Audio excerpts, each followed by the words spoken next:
Salve, salve pessoal, sejam todos bem-vindos a mais uma aula da Comezaina Sociológica e hoje falaremos de um pré-socrático, Heráclito de Éfeso.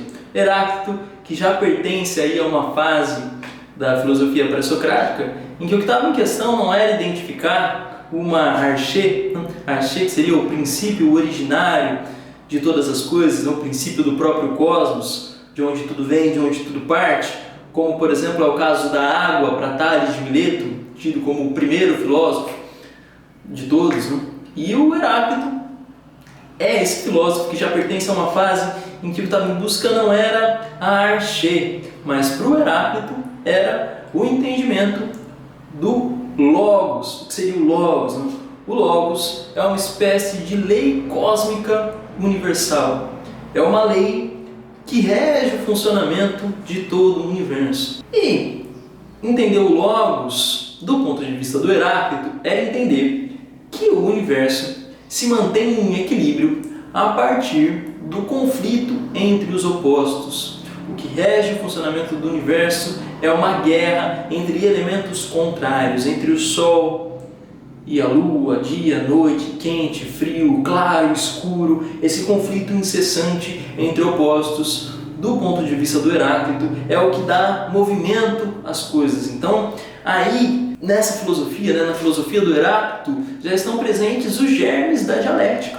A dialética que aparece em Hegel, que aparece no Marx. E o que seria a dialética? Grossíssimo modo, porque poderíamos levar ali muitíssimas aulas para tentar explicar o que é a dialética, mas a grosso modo a dialética é o princípio da contradição e do movimento sobre o qual a história se tece. Por exemplo, no caso do Hegel, a dialética é o movimento do espírito, essa espécie de consciência histórica que se desenvolve de modo a abarcar sempre aquilo que é antecessor, abarca o que veio antes em direção à totalidade. Então, para o Heráclito, é mais ou menos isso. É a filosofia do fluxo universal. Tudo é fluxo, tudo é movimento.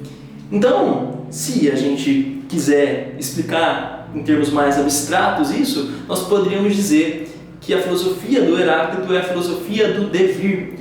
Tudo virá a ser o que ainda não é. Então, para isso, abandona o que veio antes. Ele tem aquela clássica frase de que ninguém se banha duas vezes no mesmo rio.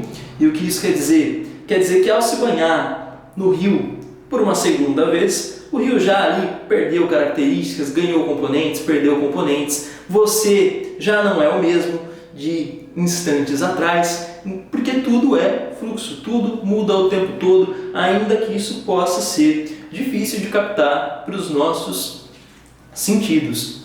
Então, um exemplo que eu costumo dar para os meus alunos sempre é o amor. Se a gente quiser adotar a filosofia do Heráclito, o Heráclito vai dizer que nada é para sempre, nem mesmo o amor.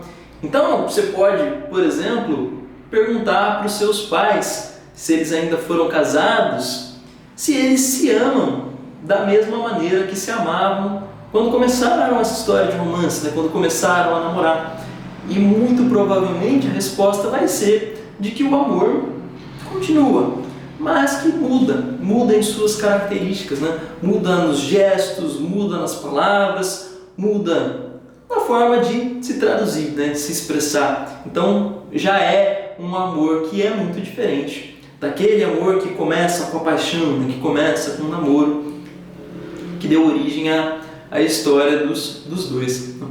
Bom, agora você poderia ser rápido e contra-argumentar e dizer: sim, mas ainda é amor. Era amor e hoje, embora diferente, ainda é amor. Se você pensa nisso, então aí você já está se aproximando de um outro pré-socrático, que é o Parmênides. Para o Parmênides, se alguma coisa é como é, ela não pode ao mesmo tempo não ser, ela não pode ser o contrário, por isso só faz sentido pensar no que é. Mas calma, tranquilos, nós falaremos do Parmênides numa outra aula, num outro momento. Então se inscreve no canal da Comezaina Sociológica para não perder a aula sobre o Parmênides, cara. Mas então, hoje com Heráclito, ficamos com a ideia de fluxo, de que nada é permanente, exceto a mudança. Combinados então, pessoal? Então, se você gostou dessa aula, curte, compartilha, se inscreve no canal da Comezaina Sociológica e nos vemos em breve e até a próxima.